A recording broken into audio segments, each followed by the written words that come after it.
자비로우신 우리 아버지 하나님 감사합니다. 많은 사람 중에서 저희들을 복음으로 불러주시고 구원해 주신 그 크신 은혜와 사랑을 인하여 감사드립니다. 이 시간에도 저희들 한자리 모아주시고 또 하나님의 말씀으로 궁금한 것을 해결할 수 있는 시간 주신 것도 감사합니다. 주 성령께서 우리 마음 가운데 두루 역사해 주시고 하나님의 말씀의 뜻을 바르게 할 수 있도록 도와주시고 말씀 위에 우리 행보를 굳게 세워 주옵소서. 머자나 주님 앞에서는 그날 칭찬과 영광과 존귀를 얻을 수 있도록 우리의 삶을 다스려 주옵소서. 그리고 다음 주부터 있을 전도집회 가운데도 함께해 주시고 구원받을 만한 사람들을 많이 연결시켜 주셔서 주님께 영광과 찬송이 돌아갈 수 있도록 도와주시옵소서. 오늘 모든 시종 함께해 주시고 도와주시기를 간절히 의지하오며 주 예수 그리스도 이름으로 기도하옵나이다. 아멘. 명절 잘 보내셨습니까? 네. 제가 오늘 여기 저번에 마지막 질문한 걸 조금 보충 설명을 드리고 이어서 질문을 받는 것이 필요할 것 같습니다. 저번에 마지막에 그 질문 나온 내용 중에 이런 것이 있었습니다. 우리 교회에서는 환난 전에 교회가 휴거될 것을 말씀합니다. 그런데 교회가 환난에 참여하고 그 후에 주님의 재림이 있다고 가르치는 교회도 많습니다. 환난 전에 휴거가 있다는 것을 어떤 말씀을 통해서 알 수 있을까요? 우리 교회는 주님의 재림이 공중재림과 지상재림 두 번 있을 것이라고 가르치고 있는데 한 번만 있다고 가르치는 교회도 있습니다. 이에 대해 성경의 말씀으로 가르침 받고 싶습니다 하는 질문을 했었습니다. 그래서 저번에 설명을 좀 간단하게 드렸는데요. 오늘 조금 더 자세하게 과연 교회가 7년 환난 전에 들림받는 것이 맞느냐 하는 거, 그걸 한번 성경으로 확인해 보는 것이 좋을 것 같아요. 그래서 집회 때는 7년 환난 전에 교회가 들림받는다 그런 말을 항상 듣고 있잖아요. 그것이 성경적으로 과연 맞는 거냐 하는 그런 질문입니다. 그걸 한번 생각을 잠깐 해봅시다. 여기에 먼저 이걸 좀 알 필요가 있는데요. 여기 먼저 교회라고 하는 것은 언제 생겼냐 하면은 예수님이 십자가에 죽으시고 부활 승천하시고 50일째 되는 날이 이제 오순절입니다. 예수님이 죽으시고 부활하시고 50일째 되는 날이 오순절인데 오순절에 성령이 강림하심으로 교회 시대가 비로소 시작이 된 겁니다. 그러니까 교회는 오순절 전에는 없었어요. 오순절에 성령이 강림하심으로 교회가 생겼고, 그리고 이제 교회가 어느 날 완성이 되면은 이제 성령께서 이 교회를 지상의 산으로 옮기는 겁니다. 그걸 가리켜서 이제 휴거다 이렇게 말하는 겁니다. 교회는 유대인 중에서 이방인 중에서 구원을 받은 사람으로 구성이 됩니다.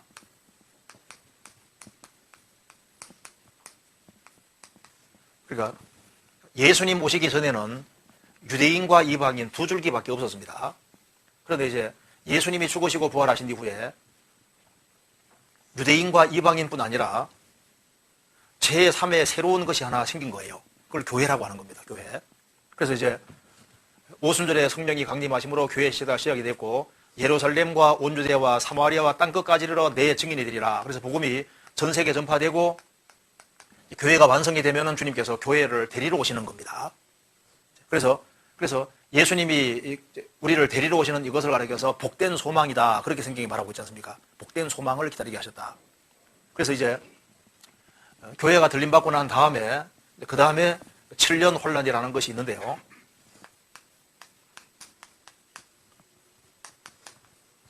이게 원래 7년 혼란이라는 것이 구약 성경에는 이것이 여호와의 날입니다. 구약 성경에는 이것이 여호와의 날이고 여호와가 주기 때문에 신약 성경에는 이것을 주의 날이라고 표현했습니다. 그리고 이제 이 7년 혼란은 이 은혜 시대 때 은혜를 끝까지 거부한 사람들을 심판하는 날이기 때문에 여기를 가리켜서 어린 양의 진노다 이렇게 말을 했습니다. 어린 양 예수님의 진노, 그러니까 예수님이 진노를 퍼붓는 날이 7년 혼란인 거예요.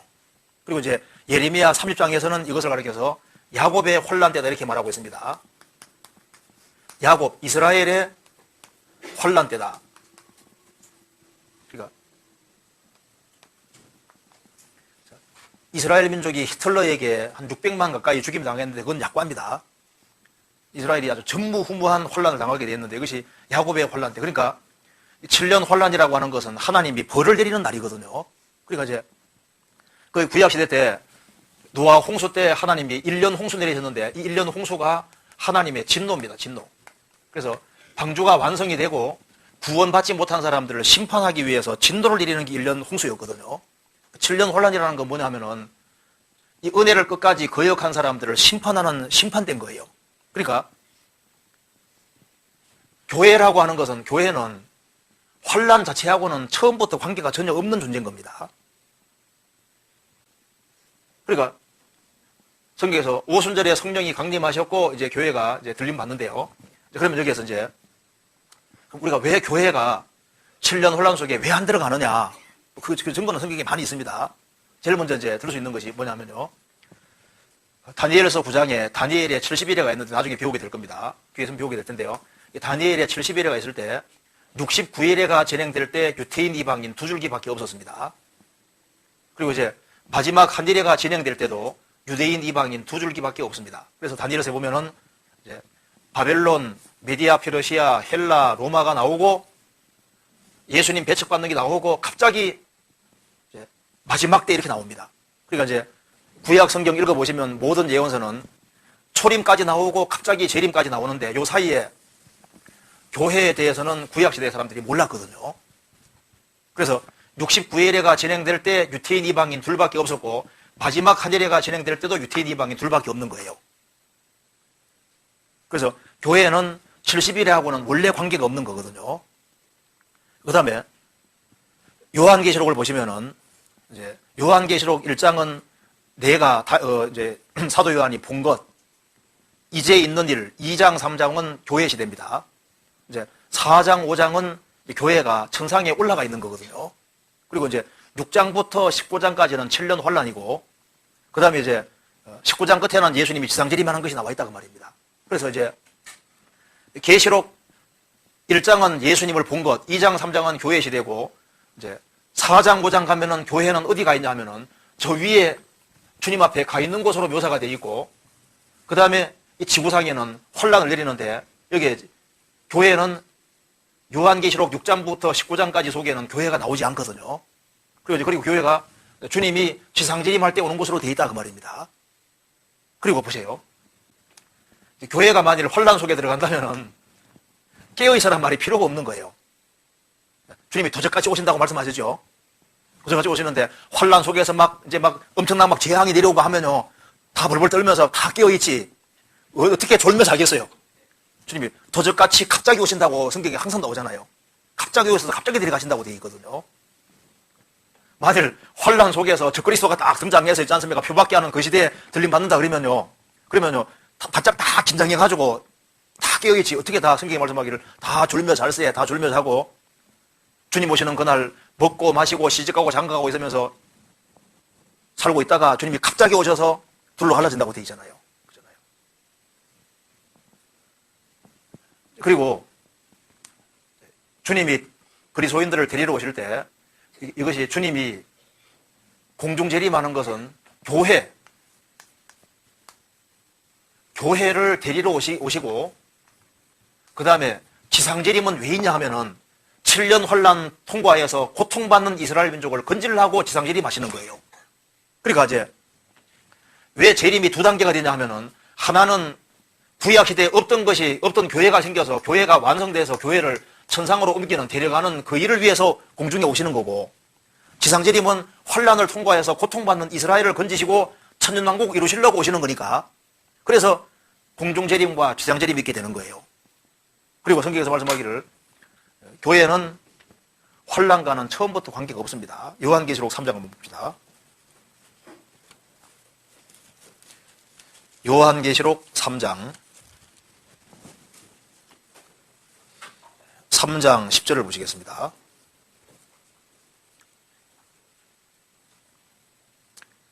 10절. 내가 나의 인내의 말씀을 지켰은즉 내가 또한 너를 지켜 시험의 때를 면하게 하리니 이는 장차 온 세상에 임하여 땅에 거하는 자들을 시험할 때라.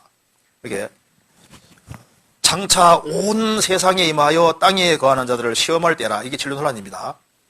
그런데 내가 나의 인내의 말씀을 지켰은즉 내가 또한 너를 지켜 시험의 때를 면하게 할 것이다.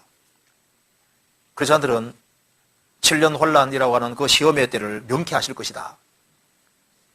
빌라델비아 교회 성도들에게 하는 말씀입니다.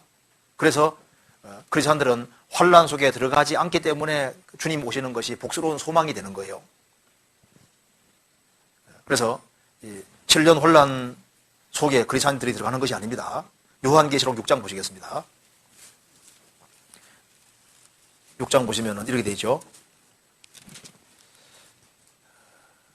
16절 같이 읽어봅시다. 산과 바위에게 이르되 우리 위에 떨어져 보호자에 앉으신 이의 낯에서와 어린 양의 진노에서 우리를 가리우라. 그들의 진노에 큰 날이 일어서니 누가 능히 서리요 하더라. 여기 어린 양의 진노에서 우리를 가리우라. 7년 환란이 어린 양의 진노입니다. 그래서 이 은혜 시대 때 구원받지 못한 사람들이 환란 속에 들어가서 무서운 하나님의 심판을 받는 어린 양의 진노인 거예요. 그리스도인들은 어린 양의 진노에서 해방이 된 사람들입니다. 그렇잖아요. 진노에서 해방된 사람이 진노 속에 있을 이유가 없잖아요. 그리고 원래 7년 혼란이라는 것이 다니엘의 70일에 때문에 나오는 것인데요.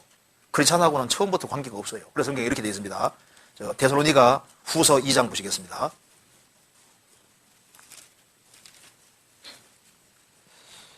(2장)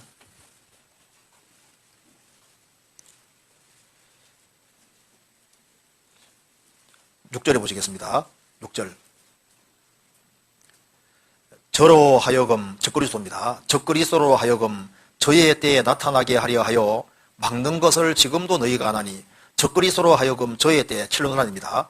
저의 때에 나타나게 하려 하여 막는 것을 지금도 너희가 하나니 불법의 비밀이 이미 활동하였으나 지금 막는 자가 있어 그 중에서 옮길 때까지 하리라. 막는 자가 성령입니다.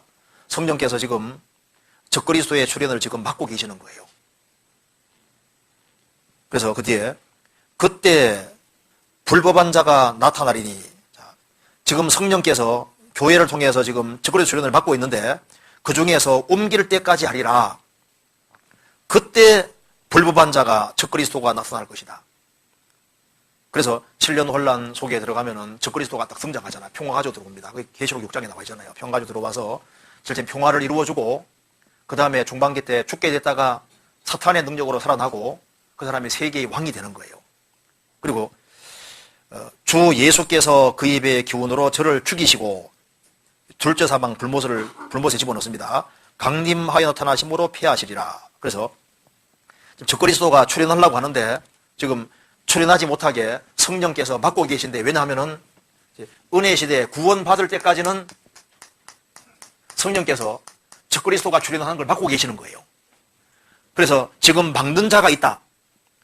그 중에서 옮길 때까지 하라. 이 막는 자 성령께서 막고 계시다가 교회가 완성이 되면은 하늘로 옮기십니다. 옮기면 그때 적그리스도가 출현하게 될 것이다. 그리고 이제 3년 반 동안 세계 평화를 이루고 중반기 때 이 사람이 거의 죽게 됐다가 사탄 능력으로 살아나서 전 세계 사람에게 표를 받게 하고 7년 논란 끝에 주님의 지상실이 맞아서 둘째 사망 불못에 집어넣어 버린다고 되어 있잖아요. 그래서 옮겨지는데, 그러면 신앙생활 잘하는 사람만 데려가시느냐? 아니고 몽땅 다 데려가십니다. 신앙생활 잘해서 데려가는 것이 아니고 구원 받았기 때문에 데려가시는 거예요. 고린도 전서 15장 보시겠습니다.